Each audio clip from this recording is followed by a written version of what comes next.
اعوذ باللہ من الشیطان الرجیم بسم اللہ الرحمن الرحیم حامیم تنزیل الکتاب من اللہ العزیز الحکیم۔ یہ سورہ احقاف ہے جو 35 آیات اور 4 رکوعات پر مشتمل ہے۔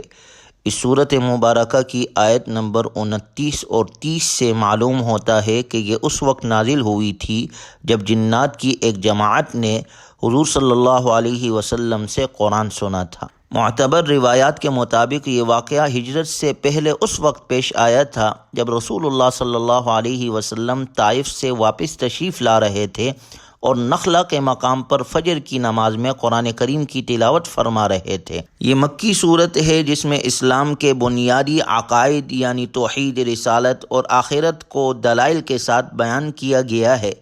اسی زمانے میں اس قسم کے واقعات پیش آ رہے تھے کہ ایک ہی گھرانے میں والدین مسلمان ہو گئے اور اولاد مسلمان نہیں ہوئی، اور اولاد نے اپنے والدین کو ملامت کرنا شروع کر دیا کہ وہ اسلام کیوں لائے۔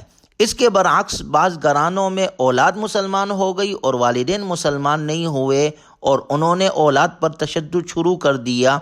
اس صورت مبارکہ کی آیت نمبر 16 اور 17 میں اسی قسم کے صورتحال کا تذکرہ کیا گیا ہے، اور اسی پس منظر میں اولاد پر ماں باپ کے حقوق بیان فرمائے گئے ہیں۔ اس کے علاوہ ماضی میں جن قوموں نے کفر اور نافرمانی اختیار کی ان کے برے انجام کا حوالہ دیا گیا ہے۔ خاص طور پر قوم عاد کا ذکر کیا گیا ہے۔ جس جگہ یہ قوم عاد آباد تھی وہاں بہت سے ریت کے ٹیلے تھے جنہیں عربی زبان میں احقاف کہا جاتا ہے۔ اسی مناسبت سے اس سورت کا نام احقاف ہے۔ یہ سورت حوامیم 7 میں سے آخری سورت ہے جو حامیم حروف مقطعات سے شروع ہوتی ہے۔ سورت کی ابتدا قرآن کریم کی حقانیت، توحید اور حشر کے دلائل اور ان بتوں کی مذمت سے ہے جنہیں مشرکوں نے معبود بنا رکھا تھا، حالانکہ وہ نہ سنتے تھے اور نہ دیکھتے تھے، نہ نفع اور نہ نقصان ان کے اختیار میں تھا، اور نہ ہی وہ پرستش کرنے والوں کی دعائیں قبول کر سکتے تھے۔ ومن اضل ممن يدعو من دون الله من لا يستجيب له الى يوم القيامة وهم عن دعائهم غافلون۔ اس شخص سے بڑا گمراہ کون ہوگا جو اللہ کو چھوڑ کر ان من گڑت دیوتاؤں کو پکارے جو قیامت کے دن تک اس کی پکار کا جواب نہیں دے سکتے ہیں اور جن کو ان کی پکار کی خبر تک نہیں ہے۔ وَإِذَا حُشِرَ النَّاسُ كَانُوا لَهُمْ أَعْدَاءً وَكَانُوا بِعِبَادَتِهِمْ كَافِرِينَ۔ اور جب لوگوں کو محشر میں جمع کیا جائے گا تو وہ ان کے دشمن بن جائیں گے اور ان کی عبادت ہی سے منکر ہوں گے۔ وَإِذَا تُتْلَى عَلَيْهِمْ آيَاتُنَا بَيِّنَاتٍ قَالَ الَّذِينَ كَفَرُوا لِلْحَقِّ لَمَّا جَاءَهُمْ هَذَا سِحْرٌ مُّبِينٌ۔ اور جب ان کے سامنے ہماری آیتیں اپنی پوری وضاحت کے ساتھ پڑھ کر سنائی جاتی ہے تو یہ کافر لوگ حق بات کے ان تک پہنچ جانے کے بعد بھی اس کے بارے میں یوں کہتے ہیں یہ تو کھلا جادو ہے۔ یعنی مشرکین کے سامنے جب قرآن پڑھا جاتا ہے تو وہ اس میں مختلف شبہات اور اعتراضات وارد کرتے ہیں۔ وہ کبھی تو اسے سحر کہتے ہیں اور کبھی آپ علیہ الصلاۃ والسلام کا خود بنایا ہوا کلام قرار دیتے ہیں، اور کبھی ایمان والوں کے بارے میں کہتے ہیں کہ اگر ایمان کوئی اچھی چیز ہوتا تو یہ فقیر، غریب اور مزدور لوگ ایمان قبول کرنے میں ہم سے سبقت نہ لے جاتے۔ نعوذ باللہ۔ وقال الذين كفروا للذين آمنوا لو كان خيرا ما سبقونا إليه۔ اور جن لوگوں نے کفر اپنا لیا ہے وہ ایمان لانے والوں کے بارے میں یوں کہتے ہیں کہ اگر یہ ایمان لانا کوئی اچھی بات ہوتی تو یہ لوگ اس بارے میں ہم سے سبقت نہ لے جاتے۔ یہ تھا ان کافروں کا گھمنڈ۔ وہ سمجھتے تھے کہ ہر قسم کی خوبیاں ہم میں ہی پائی جاتی ہے اور جو لوگ ایمان لائے ہیں وہ ہم سے حیثیت میں کم ہے، اس لیے اگر اسلام کوئی اچھی بات ہوتی تو یہ لوگ ہم سے سبقت نہ لے جاتے۔ اللہ تعالیٰ نے مشرکوں کے اعتراض کے ذکر کرنے کے بعد اگلی آیات میں ان کے جوابات ذکر کیے ہیں اور 2 متضاد نمونے کے طور پر مثالیں پیش کی ہے۔ پہلا نیک بیٹے کا جس کا دل نور ایمان سے منور ہے اور اس کے قدم شریعت پر مضبوطی سے جمے ہوئے ہیں۔ اس کے بارے میں اللہ کا ارشاد ہے ان الذين قالوا ربنا الله ثم استقاموا فلا خوف عليهم ولا هم يحزنون۔ یقیناً جن لوگوں نے یہ کہہ دیا ہے کہ ہمارا رب اللہ ہے، پھر وہ اس پر ثابت قدم رہے، ثابت قدم رہنے میں یہ بات بھی داخل ہے کہ مرتے دم تک اسی ایمان پر قائم رہے، اور یہ بھی ہے کہ اس کے تقاضوں کے مطابق زندگی گزارتے رہے، تو ایسے لوگوں پر نہ کوئی خوف طاری ہوگا، نہ وہ غمگین ہوں گے، یعنی ان پر نہ آخرت کے عذاب کا خوف ہوگا، نہ دنیا کے چلے جانے کا غم ہوگا۔ اولئک اصحاب الجنت خالدین فیہا جزاء بما کانوا یعملون، وہ جنت والے لوگ ہیں جو ہمیشہ اس میں رہیں گے، یہ ان اعمال کا بدلہ ہوگا جو وہ کیا کرتے تھے۔ ووصینا الانسان بوالدیہ احسانا، اور ہم نے انسان کو اپنے والدین سے اچھا برتاؤ کرنے کا حکم دیا ہے۔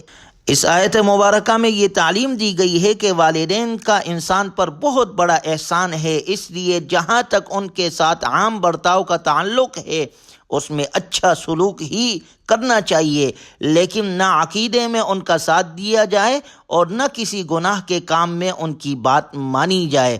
البتہ عام سلوک ان کے ساتھ اچھا کرنا ہے، ان کے ساتھ برتاؤ اور ان کی خدمت کرنی ہے، اور ان کے ساتھ اچھا سلوک کرنا ہے۔ حملتہ امہ کرہا ووضعتہ کرہا، اللہ نے ذکر کیا اس کی ماں نے بڑی مشقت سے اسے پیٹ میں اٹھائے رکھا اور بڑی مشقت سے اسے جنا۔ وحملہ وفصالہ 30 شہرا، اور اسے اٹھائے رکھنے اور اس کے دودھ چڑانے کی مدت 30 مہینے ہوتی ہے۔ حتی اذا بلغ اشدہ وبلغ 40 سنہ، آگے اللہ تبارک و تعالی نے ذکر فرمایا یہاں تک کہ جب وہ اپنی پوری توانائی کو پہنچ گیا، یعنی جب اس کے والدین نے اسے پال پوس کر جوان کر دیا اور وہ جسمانی اور عقلی اعتبار سے حد کمال تک پہنچ گیا اور 40 سال کی عمر تک پہنچ گیا، خاص طور پر ذکر ہے، تو وہ اللہ تعالیٰ سے 3 دعائیں کرتا ہے، اور یہ بڑی شاندار دعا ہے۔ سورہ احقاف میں آیت نمبر 15 میں اللہ نے ذکر کی ہے، یہ 3 دعائیں ہیں۔ پہلے نمبر پر دعا رب اوزعنی ان اشکر نعمتک التی انعمت علی وعلی والدی، یا رب مجھے توفیق دیجئے کہ میں آپ کی اس نعمت کا شکر ادا کروں جو آپ نے مجھے اور میرے ماں باپ کو عطا فرمائی، یعنی مجھے نعمتوں کا شکر ادا کرنے کی توفیق عطا فرمائی، یہ پہلی دعا ہے۔ دوسری دعا وَأَنْ أَعْمَلَ صَالِحًا تَرْضَاهُ، اور ایسے نیک عمل کروں جس سے آپ راضی ہو جائے، یعنی ایسے اعمال کرانا مجھ سے میرے لیے آسان کر دے جن سے تو راضی ہو جائے۔ اور تیسرے نمبر پر دعا ہے وَأَصْلِحْ لِي فِي ذُرِّيَّتِي، اور میرے لیے میری اولاد کو بھی صلاحیت دیجئے، یعنی میری اولاد کو بھی نیک بنا دے۔ کتنی شاندار دعا ہے، ضرور مانگنی چاہیے اور اپنی دعاؤں میں اس کو شامل کرے۔ اولئک الذین نتقبل عنہم احسن ما عملوا ونتجاوز عن سیئاتہم فی اصحاب الجنہ، یہ وہ لوگ ہیں جن سے ہم ان کے بہتر اعمال قبول کریں گے اور ان کی خطائیں درگزر کریں گے، جس کے نتیجے میں وہ جنت میں شامل ہوں گے۔ وعد الصدق الذی کانوا یوعدون، اس سچے وعدے کے بدولت جو ان سے کیا جاتا تھا۔ جبکہ اس کے بعد دوسرے نمبر پر شقی اور نافرمان بیٹے کا ذکر ہے، جس کے والدین اسے ایمان قبول کرنے کی دعوت دیتے ہیں تو وہ جواب میں بڑے تکبر سے کہتا ہے والذی قال لوالدیہ اف لکما اتعداننی ان اخرج وقد خلت القرون من قبلی، وہ شخص جس نے اپنے والدین سے کہا کہ تف ہے تم پر، کیا تم مجھ سے یہ وعدہ کرتے ہو کہ مجھے زندہ کر کے قبر سے نکالا جائے گا؟ وَهُمَا يَسْتَغِيثَانِ اللَّهَ وَيْلَكَ آمِنْ إِنَّ وَعْدَ اللَّهِ حق، کہنے لگا حالانکہ مجھ سے پہلے بہت سی نسلیں گزر چکی ہے، اور والدین اللہ سے فریاد کرتے ہیں اور بیٹے سے کہتے ہیں کہ افسوس ہے تجھ پر، ایمان لے آ، یقین جان کہ اللہ کا وعدہ سچا ہے۔ فَيَقُولُ مَا هَذَا إِلَّا أَسَاطِيرُ الْأَوَّلِينَ، تو وہ کہتا ہے کہ ان باتوں کی اس کے سوا کوئی حقیقت نہیں، کہ یہ محض افسانے ہیں جو پچھلے لوگوں سے نقل ہوتے چلے آ رہے ہیں۔ اللہ کا ارشاد ہے انہم کانوا خاسرین، حقیقت یہ ہے کہ یہ سب سے بڑا نقصان اٹھانے والا ہے۔ وَلِكُلٍّ دَرَجَاتٌ مِّمَّا عَمِلُوا، ہر ایک گروہ کے اپنے اعمال کی وجہ سے مختلف درجے ہیں۔ وَلِيُوَفِّيَهُمْ أَعْمَالَهُمْ وَهُمْ لَا يُظْلَمُونَ، اور اس لیے ہے تاکہ اللہ تعالیٰ ان کو ان کے اعمال کا پورا بدلہ دے اور ان پر کوئی ظلم نہیں ہوگا۔ پہلے نمبر پر ایمان والوں ہدایت والوں کا اور دوسرے نمبر پر اہل کفر کا ذکر ہے. دونوں کو اپنے اپنے اعمال کا بدلہ مل کر رہے گا.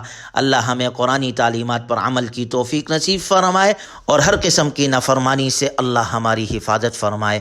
وآخر دعوانا ان الحمد للہ رب العالمین.